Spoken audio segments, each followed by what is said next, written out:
Kalau kita punya ilmu pengetahuan tapi tidak punya akhlak, pasti tidak memberikan ilmu yang bermanfaat bagi masyarakat. Kami melihat potensi Pariaman itu dari sumber daya manusia yang ada. Saya ingin bagaimana sumber daya manusia Kota Pariaman ini bisa menghidupi dengan mereka menjadi orang hebat, ya salah satunya pendidikan. Kemudian ya agama. Plus itu adalah bagaimana kita mengajak anak-anak Pariaman ini kita upayakan setelah mereka lulus kuliah, itu kita lakukan kursus untuk life skill mereka. Salah satu visi misi kami yaitu menjadikan satu rumah, satu industri rumah tangga aja. Industri rumah tangga itu misal yang selama ini mereka jualan ladu tadi, itu mungkin kita bisa bikin pelatihan bagaimana ladu itu bertambah rasanya. Bukan hanya original dan ada rasa salah dan rasa berlebihan. Kota Pariaman itu harus kita bangun secara bersama. Sehebat apapun saya, sehebat apapun wakil, sehebat apapun yang ASN yang ada, tetapi tidak ada kebersamaan bagi masyarakat untuk melaksanakan program-program itu akan mustahil. Tetapi kalau seluruh masyarakat mendukung program, bersama membangun Pariaman.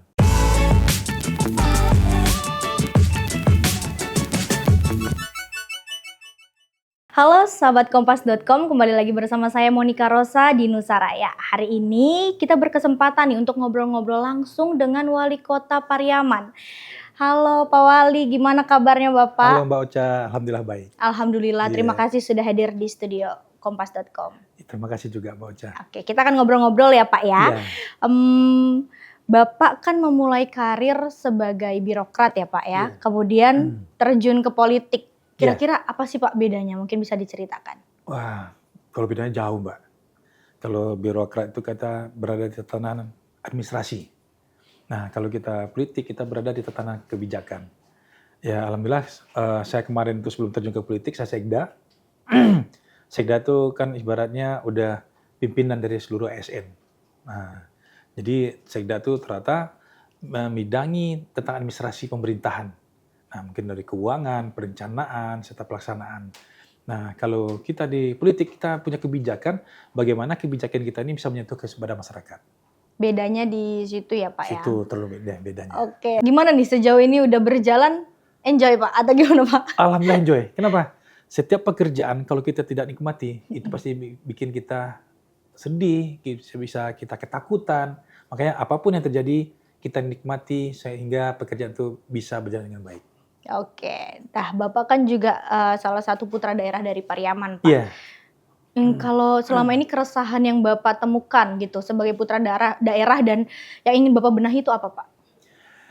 Iya, kami melihat potensi Pariaman itu dari sumber daya manusia yang ada.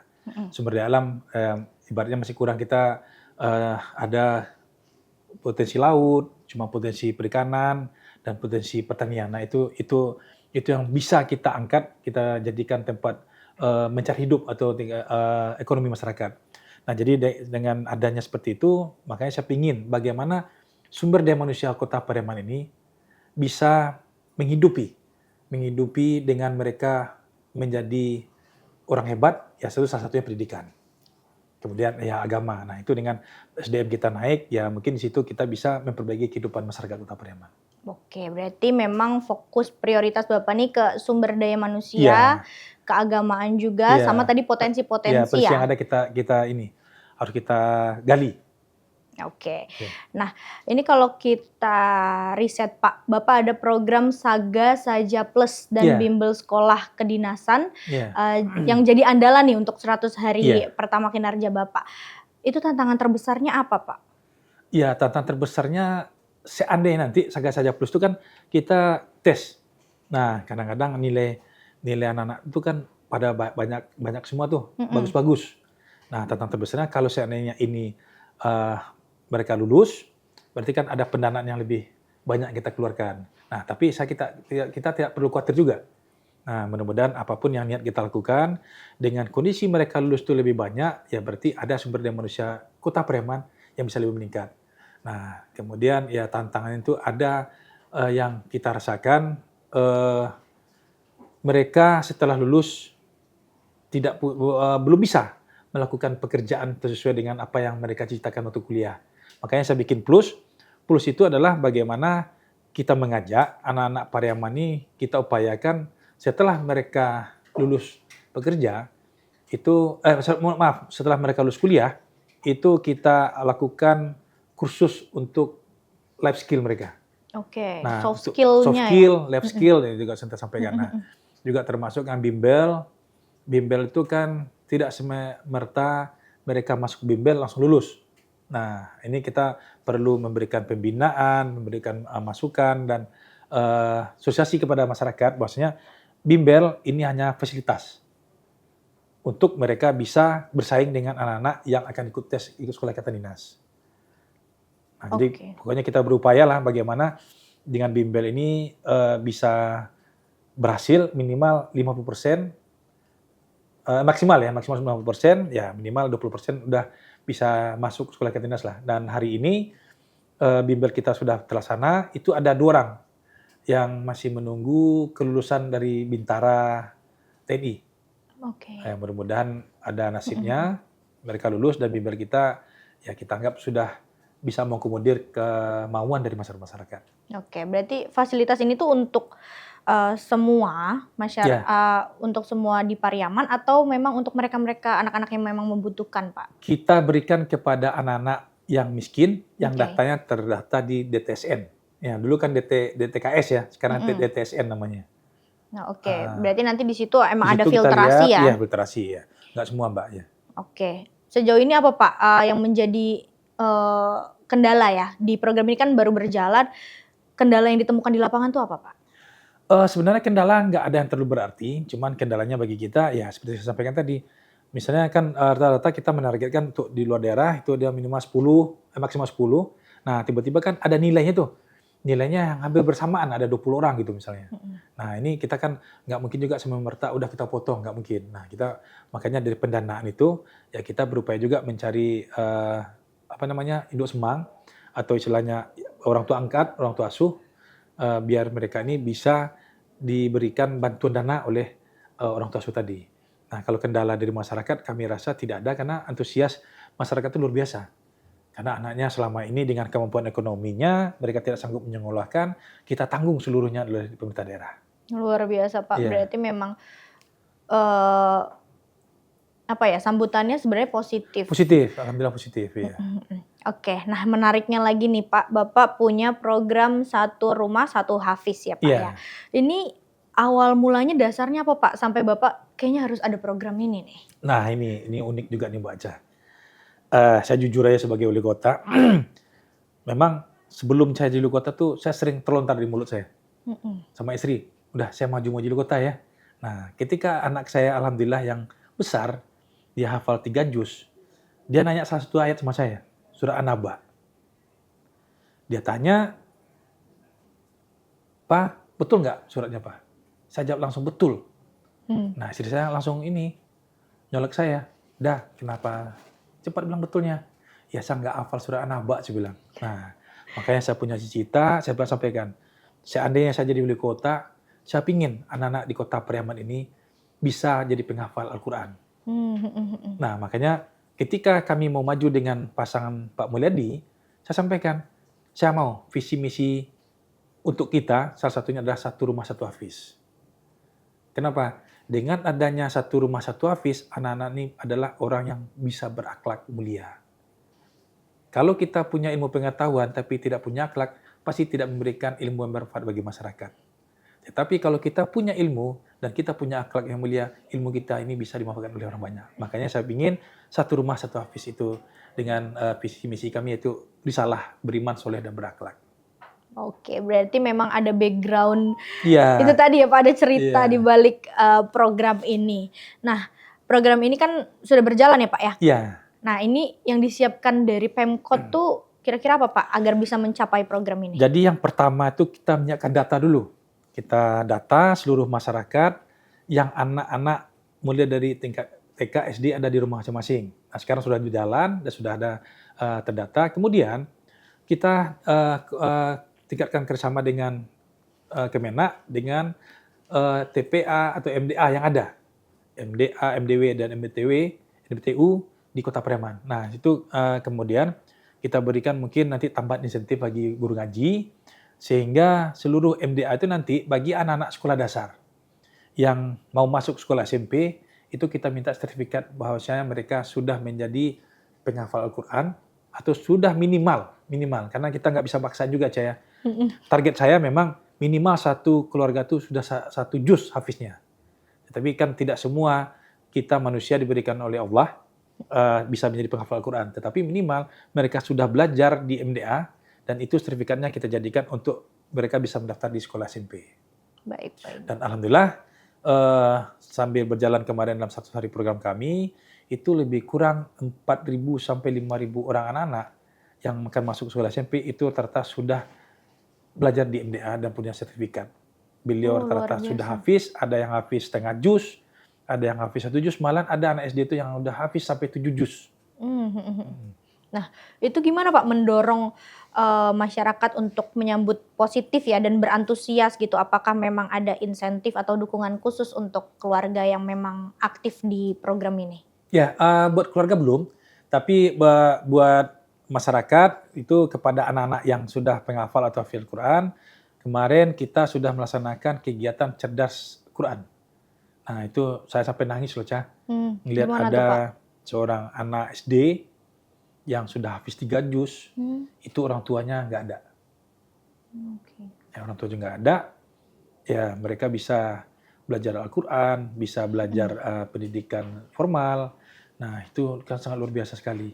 Nah jadi insentif buat guru mungkin akan jadi pertimbangan kami di tahun 2006 ada penambahan, tapi buat insentif buat keluarga belum. Nah kita cuma memfasilitasi bahwasanya anak-anak ini akan kita lakukan kegiatan yaitu lomba-lomba tentang hafiz, dan mudah-mudahan mungkin tahun depan itu setelah kita lakukan pendataan dan pelaksanaannya, tahun depan kita jadikan Kota Pareman sebagai tuan rumah bagi lomba hafiz. Kalau kami merencanakan mudah-mudahan tingkat nasional dan tingkat Sumatera Barat. Luar biasa. Ya, jadi kalau untuk evaluasi anak Kota Pareman ya kita lakukan per 6 bulan lah. Nah, sampai di sejauh mana mereka sudah menjadi penghafal Quran.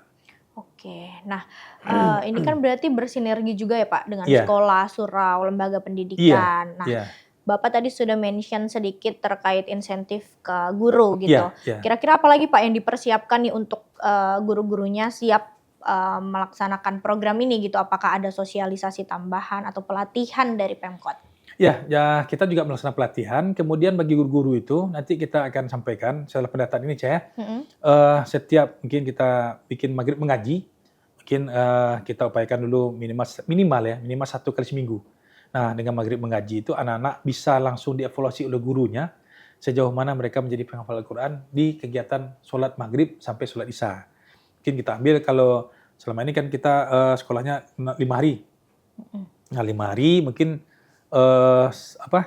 Senin sampai Jumat atau Jumatnya kita lakukan kegiatan maghrib mengaji, dan itu mungkin diambil dengan absensinya. Itu kita sampaikan pada guru untuk mereka mengaji dan sholat maghrib itu adalah di tempat rumah tinggal yang terdekat bagi anak-anak sekolah. Oke. Baik, ini program-program Bapak di 100 hari kerja dengan segala tantangannya tadi ternyata tidak terlalu berarti ya Pak ya? Iya, sebenarnya ya banyak juga mungkin tantangan, tapi alhamdulillah kegiatan yang kita lakukan ini ya insya Allah mudah ya tidak terlalu banyak diprotes sama masyarakat, malah banyak yang mendukung malah ya. Alhamdulillah, baik. Mungkin kita bergeser ke potensi berarti ya Pak ya. Kita udah kulik program Bapak nih 100 hari kinerja Bapak. Nah, kalau kita lihat Kota Pariaman ternyata tidak hanya mengandalkan wisata pantai gitu ya, tapi ada menyentuh sisi budaya. Nah, ini pendekatan yang berkembang untuk memperkaya pengalaman wisatawan tuh seperti apa Pak? Ya, kita punya wisata budaya itu Tabui. Nah, memang di Pariaman itu pun kita masih menghormati nenek mama. Nah, Tabui ini memang menjadi magnet utama bagi wisatawan untuk datang ke Pariaman. Nah, kemudian kita masih menjaga kebudayaan yang ada, dan perwisata Kota Pariaman ini selain kita hubungan Tabui, ya salah satunya saya ingin bagaimana dengan misinya Pariaman Risalah tadi, beriman soleh dan berakhlak tadi, insya Allah mudah-mudahan Pariaman itu akan tumbuh banyak pesantren-pesantren nanti mengajarkan agama dan budaya, serta bagi desa kita sudah menyampaikan bahwasanya untuk pelaksanaan dan penggunaan desa itu kita lakukan pendekatan supaya mereka membuat kegiatan-kegiatan yang berbasis budaya. Contoh kayak di Pariaman itu kan ada kegiatan budayanya alat seni musik gendang tasa namanya. Oke. Nah, kemudian ada peta tapi titih adat, Ca. Nah, itu dilakukan di bagian desa, itu ada pelatihan bagi anak-anak, itu sudah kita dorong. Dan kemudian dari segi belajar mengajar, itu kan ada namanya budaya adat Minangkabau, BAM. Nah, itu kan dikondisikan sesuai dengan kearifan lokal masing-masing. Oke, Ya. jadi Tabuik ini menarik sih Pak, belum lama ya, Baru minggu kemarin, Ca. Minggu kemarin Ca baru nggak ke kelar. Pareman sih ya. Aduh, saya belum diundang sama Pak Iya, Wali. insya Allah tahun depan kita undang. Oke, saya tunggu ya Iya. untuk undangannya Bapak. Nah, mungkin bisa diceritakan nih, karena Ocha juga baru lihat-lihat tadi sedikit. Tapi Tabuik ini tuh seperti apa sih? Seperti apa Pak Wali? Dan biar kita bisa membayangkan juga nih teman-teman Kompas.com seperti apa, Iya. kemudian apa makna dari budaya Tabuik ini? Nah, memang Tabuik ini awal masuknya ke kota Pareman, atau dulu kan belum ada kota, Pareman lah. Itu lebih kurang tahun 1800-an. Oke. Nah, memang ini dibawa oleh tentara India Belanda yang berasalnya di India gitu loh. Oke. Nah, itu dibawa, itu dalam rangka memperingati Perang Karbala. Nah, itu maka dibikin Tabuik. Nah, Tabuik itu diibaratkan adalah sebuah burak dan peti mati lah, peti mati yang membawa jenazah Hasan dan Hussein. Oke. Tetapi berjalan dengan waktu, kita di Kota Pareman itu menjadikan mereka itu adalah Tabuik itu adalah budaya kita. Tidak ada unsur agama sama sekali. Kenapa? Tidak ada masyarakat Pareman mengikuti ritual itu seluruhnya, itu hanya sebagai tontonan budaya. Okay. Jadi memang ada pertentangan, ada orang ngomong, oh ini ada Syiah. Tidak ada Syiah di Kota Pareman. Saya pastikan. Nah, itu hanya budaya. Dan kemarin, tahun 2025, saya sampaikan kepada, di situ namanya Tuo Tabuik loh, Ca. Jadi pada Tuo Tabuik, ada anak Tabuik. Nah, saya sampaikan kepada Tuo Tabuik itu. Tuo Tabuik itu ibaratnya adalah nenek mama yang ada di masing-masing Tabuik. Kita Tabuiknya ada 2. Oke. Ada Tabuik Sebarang dan Tabuik Pasah. Nah, dan prosesinya dimulai dari awal 1 Muharram dan keluarnya ada 10 Muharram. Nah, waktu kemarin tahun 2005 saya tegaskan prosesi Tabuik itu tidak boleh di jam bersama dengan azan maghrib, isya atau jam sholat. Oke. Nah, jadi saya rasa unsur agamanya nggak ada. Kita setelah mereka lakukan sholat maghrib, ada ritual ngambil tanah awalnya, kemudian menebang batang pisang, kemudian mengarak soroban, mengarak jari. Nah, itu kita sesuaikan dengan setelah jam sholat. Jadi kita betul-betul full budaya dan wisata. Dan itu alhamdulillah dinikmati dan dinanti dan ditunggu-tunggu oleh masyarakat perantau, baik yang perantau Kota Pareman maupun warga Sumatera Barat. Malah sudah banyak juga yang dari Malaysia kemarin ikut nonton. Dan ada perantau kita dari Amerika itu menunggu betul-betul pulang kampung tidak pas Lebaran. Pulang kampungnya hanya saat Tabuik gitu. Tabuik itu ya. Oke, luar biasa. Karena kemarin Ocha lihat juga sedikit, memang banyak banget yang hadir. Ya? Iya. Ya, itu lebih kurang 300 ribuan, Ca. Lebih kurang segitu. Oke. Itu berarti kan mempengaruhi juga ya Pak ke perputaran ekonomi di Alhamdulillah ya. Pariaman. Apa aja tuh Pak dampak dari? Ya, dampaknya pertama ada penginapan. Penginapan homestay itu kita full. Kemudian dari mulai awal prosesi itu mereka sudah ada nginap. Kemudian ya prosesi mungkin mereka beli oleh-oleh. Kemudian mereka juga makan dan minum di Kota Pareman. Ya kalau kita bayangkan aja ada 300.000 orang, itu belanja 50.000 aja satu orang. Itu kan udah 1,5 M. Iya, yang baru hari itu ya. Itu kalau mereka makan satu kali. Kalau dia makan 2 kali berarti ada lebih kurang 3 M. Nah, belum yang tidur, belum yang beli oleh-oleh. Nah, itu merupakan magnet wisata yang luar biasa bagi kami di Kota Pareman. Jadi kami tegaskan lagi, itu tidak ada unsur agama. Itu hanya unsur budaya dan wisata. Baik, ya memang sudah berlangsung dari lama ya Pak, dan memang turun-temurun ingin dilestarikan. Ya, betul ya. Oke, nah ini kan dampaknya begitu besar ya Pak. Dan apakah ini hanya salah satu atau memang satu-satunya event budaya di Kota Pariaman Pak? Event budaya Pareman itu ada lagi yang lain, tapi memang yang paling besar itu adalah Tabuik. Sampai Pak Menteri, Pak Fadlizon kemarin, itu alhamdulillah antusias melihat potensi wisatawan yang hadir. Kenapa? Beliau nggak nyangka lebih kurang 300.000 orang itu yang hadir. Karena selama beliau menyatakan bahwasanya untuk event-event wisata dan budaya itu ternyata hanya sekitar 50 ribuan. Nah, ini banyak. itu saya sampaikan, itu belum loh Pak, sebelum ada prosesi itu udah rame juga Pak, saya bilang. Oh iya, makanya saya berharap kemarin beliau nyatakan insya Allah mudahan tahun depan beliau hadir lagi, dan beliau berharap kita Kota Pareman dan kami juga berharap banyak ya, biar budaya tabu ini bisa masuk UNESCO. Oke. Ya, kalau udah UNESCO, insya Allah mudahan kan bisa lebih banyak wisatawan mancanegara yang bisa ikut Mancanegara. hadir ya. Oke, oke. Ah, Kira-kira upayanya apa untuk Pemkot gitu ya Pak, untuk memperluas nih kalender wisata tahunan gitu, baik budaya ataupun event-event lainnya? Ya, jadi selain Tabui kita ada namanya Pareman Barayo. Mhm. Nah, Pareman Barayo itu juga ditunggu oleh masyarakat para perantau dan juga masyarakat di Kota Pariaman serta masyarakat di luar Pariaman. Kenapa? Kita di Pariaman itu namanya ada pesta pantai, kemudian kita ada ke pulau. Nah, ke pulau itu kita rame-rame. Nah, karena kita punya pulau ada 5 pulau, tapi yang paling sering dikunjungi itu ada lebih kurang 3 pulau. Nah, jadi setiap Pariaman Barayo kita laksanakan itu. Selain itu juga kita membuat event bulanan. Nah, alhamdulillah kemarin juga kita telah melaksanakan event sport tourism, yaitu pertandingan tenis internasional, kemudian ada lomba catur tingkat nasional, kemudian juga kejuaraan sepatu roda tingkat nasional. Alhamdulillah itu mendatang lebih kurang 3.000 orang. Wow, Dan luar itu biasa. semua Mhm. homestay, hotel yang ada di Kota Pariaman full Ocha. Dan saya pun setiap pagi saya jalan, saya cek tempat rumah makan yang sering saya kunjungi, itu kalau saya telat jam 9 itu udah habis. Oke. Ya, biasanya masyarakat jualan sampai jam 10, jam 11 masih Mhm. ada. Nah, dengan ada event tersebut, manfaat bagi masyarakat sangat banyak. Makanya kami sudah membuat event tiap bulan dan kita dorong masing-masing komunitas untuk melaksanakan event. Nah, untuk tahun bulan Agustus, kita juga sudah melaksanakan event nanti adanya Pareman Berlari. Oke, sekitar Ah, bulan apa tuh Pak Wali? bulan Agustus tanggal 24-an.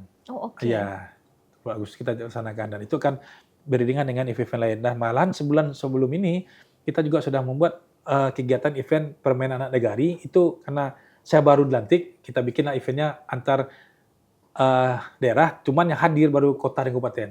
Nah, itu nanti tahun depan akan kita buat lebih mungkin lebih heboh, lebih besar lagi, Ca. Pokoknya permainan budaya yang ada di Sumatera Barat kita berikan di sana. Mungkin ada apa? Lomba karung, pelepah pelepah kelapa. Oke. Ya, jadi kita buat seperti itu, ada permainan cabur namanya. Cabur juga kita lakukan. Nah, itu mungkin insya Allah mudahan akan kita buat event, ya kita rencanakan lebih matang lah. Mhm, Karena mhm. kemarin itu mendadak ya suruh kita laksanakan yang event budaya buat anak-anak, perkenalan. Nah, alhamdulillah rame, kabupaten kota. Jadi Baik. mungkin dengan event-event sport tourism lainnya, Ca. Jadi ada sepatu roda, ada berlari, ada taekwondo, ada voli, ada badminton, ada takraw. Karena takraw ini juga merupakan salah satu olahraga favorit di Sumatera Barat. Oke. Dulu ibaratnya bukan takrawnya, Ca, ya. Namanya sepak rago. Dulu namanya sepak Sepak rago rago. tapi nggak pakai net. Ya, nggak pakai net. Yang Oh. opor-opor sana, opor sini, ada pemainnya sekitar 5 sampai 7 orang. Ya, itu nanti kita akan hidupkan. Jadi kita Kota Pariaman, selain Tabui, Pariaman Berayo, insya Allah mudahan event-event budaya dan wisata sport tourism akan kita lakukan per bulan. Nah, setiap bulan itu juga ada penampilan seni-seni dari anak SD untuk menampilkan adat kebudayaan Kota Pariaman. Oke. Menarik banget teman-teman kompas.com. Jadi udah nggak sabar nih Pak, saya mau ke Iya. sana karena kayak banyak event dan Iya. juga wisatanya juga banyak. Nah, mungkin nih Pak Wali kalau boleh minta rekomendasi dong Pak untuk teman-teman kompas.com yang mau ke Pariaman tuh wajib kemana dan harus kulineran apa di sana Pak? Iya. Jadi yang pertama tuh kalau di Pariaman, kita wajib melihat wisata pantai. Oke. Ya, karena ya kami rasakan dan kami lihat dan banyak orang Jakarta sampaikan, pantai Pariaman ini yang paling bagus di Sumatera Barat. Memang PSL dia punya pantai yang seperti di Papua, tapi kita punya pantai yang langsung bisa didatangi sama masyarakat dan itu pepohonnya rindang. Yang pertama. Yang kedua, kalau tidak datang pas bulan Tabui atau 10 Muharram, itu bisa dengan melihat di Museum Tabui. Karena alhamdulillah Pak Fadlizon kemarin sudah meresmikan Museum Tabui. Nah, itu bisa melihat secara visual bahwasanya ini loh yang disanakan di Tabui. Yang ketiga tuh pulau. Pulau terkenal Pulau Angso, di situ ada kuburan pendahulu atau yang memberikan ajaran Islam di Kota Pariaman, itu adalah ibaratnya guru dari Syekh Burhanuddin. Namanya Tuanku Katik Sangko. Itu kuburannya 12 meter juga loh, Ca. Dan nyebrangnya jauh, Pak? Nyebrangnya cuma 15 menit naik kapal. Ya, yang keempat itu makan, Ca. Makanya orang Pariaman itu, apalagi Kota Pariaman terkenal dengan kapal ikan. Kepala lawak istilahnya. Kepala lawak ikan, kepala ikan. Kepala ikan, oke. Kepala ikan. Ya. Itu apa? Dimasak apa tuh, Pak? Gulai atau? Gulai macam-macam. Kalau gulai luar biasa. Nanti Ica saya tunggu kehadirannya di Kota Pariaman. Ayo kita kulineran. Oke, ikan apa itu biasanya, Pak, yang dipakai? Kalau Pariaman itu ternyata ikannya ikan kerapu loh, Ca. Ikan kerapu? Ikan kerapu sama ikan kakap. Wih, kepala kakap sih. Kepala kakap. Pengen banget. Kepala kerapu. Iya. Insya Allah mudah pasti Ocha saya undang. Ocha selalu suka Pak kuliner dari Sumatera Barat. Cocok asin pedes kan? Ya. Oke, nah kalau kita lihat dari tadi Bapak juga banyak event-eventnya tuh olahraga. Bapak suka olahraga Pak atau? Saya mantan atlet, Ca. Waduh, atlet apa nih Pak? Atlet tenis saya. Oh, tenis? Iya, malahan kemarin yang kejuaraan tenis internasional tuh sempat juara 1 ya, Ca. Umur 100. Gabung. Ganda, umur 100. Alhamdulillah saya nomor 1, juara 1, dapat hadiah. Tapi hadiah saya berikan kepada teman main saya. Oh, bukan ke saya aja, Pak? Terlambat sih.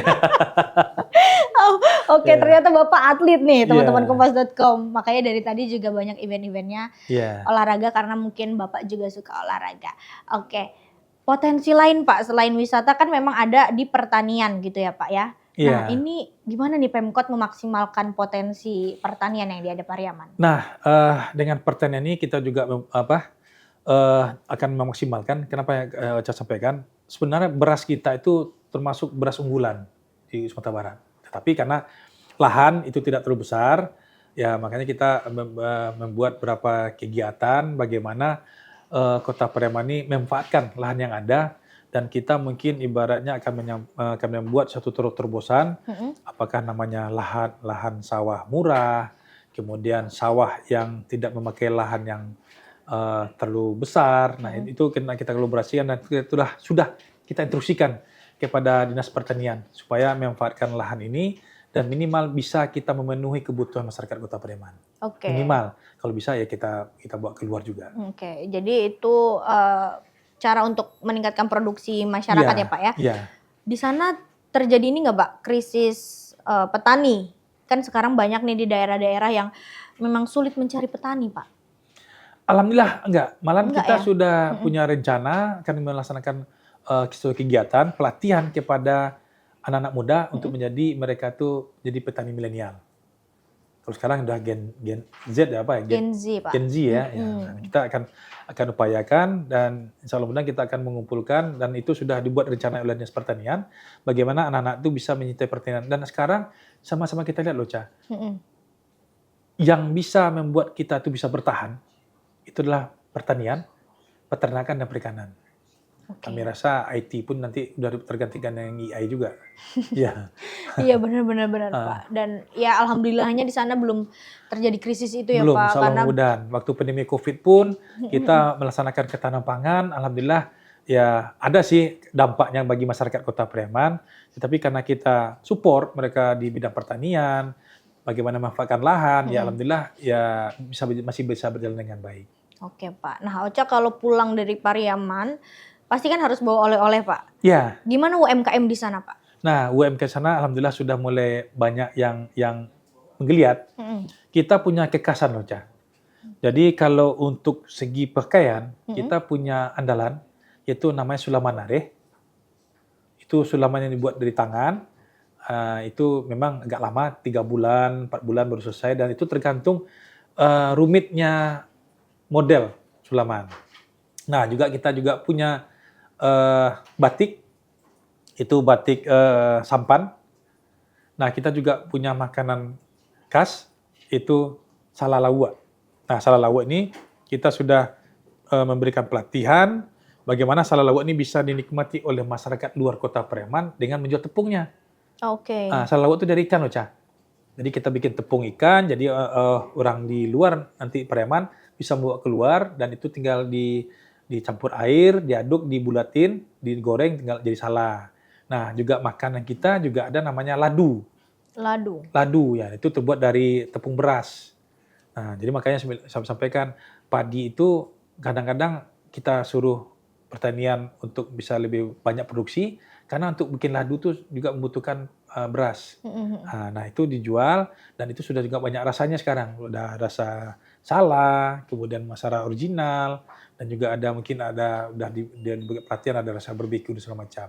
Nah, kemudian juga ada rajutan, kita sudah apa kan sudah bikin pelatihan dan rajutan buat taplak meja, juga sudah buat bikin sepatu, dan kita juga punya UMKM itu membuat bumbu masak, ada bumbu rendang, bumbu sate, bumbu soto, dan ini nanti mudah-mudahan akan kita kemas dengan baik, mudah-mudahan bisa menjadi UMKM yang mendunia lah dari Kota Pariaman. Menarik sih Pak, karena Iya. saya coba bikin rendang gagal terus. Ya, nanti saya kirimin minimal nggak rendangnya, bumbunya saya Ya kasih. bumbunya aja. Dagingnya beli sendiri nanti Pak. Aduh. Kalau bisa dagingnya yang dikirim Oh, ya, sama siap. teman-teman. Nanti bumbu sama dagingnya nanti. Oke. Bapak, nah Iya. ini berarti di Kota Pariaman kita udah ada pusat oleh-oleh kah? Atau Dekranasda punya misalkan kayak, oh Ocha abis dari Pariaman cari oleh-oleh ke sini gitu? Sudah. Oke. Jadi untuk yang ladu, kita sudah punya namanya Kampung Oleh-oleh. Kampung Oleh-oleh itu adalah Kampung Perak namanya, Kelurahan Kampung Perak. Nah, situ ada oleh-oleh khas Pariaman, dari ladu, kue sapi, ya, ada kue sangko, banyak lagi tuh, ada kipang kacang, ada kipang sepului, ya, dan itu bagi masyarakat yang datang ke Pariaman itu selalu diarahkan dan kami beritahu bahwa ini loh tempat oleh-oleh buat makanan. Nah, oleh-oleh yang buat beli baju itu juga sudah ada namanya di Naras, Desa Nareh. Nah, yang rajutan itu namanya di Karnawur dan Talua. Nah, jadi kita punya 4 kecamatan. Jadi yang oleh-oleh yang untuk makanan itu di Pariaman Tengah banyaknya. Oke. Kalau yang baju tadi di Pariaman Utara. Oke. Nah, kalau rajutan tadi di Pariaman Selatan. Nah, yang di Pariaman Timur itu adalah banyak tempat pertanian. Nah, juga kami juga sudah memberikan instruksi kepada Dinas Pertanian, kepada Dinas Pariwisata. Nanti kita insya Allah mudah akan kita buat bagaimana adanya agrowisata. Salah satunya itu sawah yang agak sawah yang jarang dipakai karena jadi sawah hujan. Kita jadikan tempat penangkapan bebek atau penangkaran bebek. Dan itu jadi anak-anak bisa belajar nangkap bebek, bisa mengetahui bagaimana sawah. Dan itu kita insya Allah mudah tahun ini mohon doa juga bagi masyarakat Kota Pariaman bisa jadi. Menarik Pak, bebeknya kalau dibuat lado hijau. Apa Pak namanya? Bebek lado hijau, itiak lado hijau.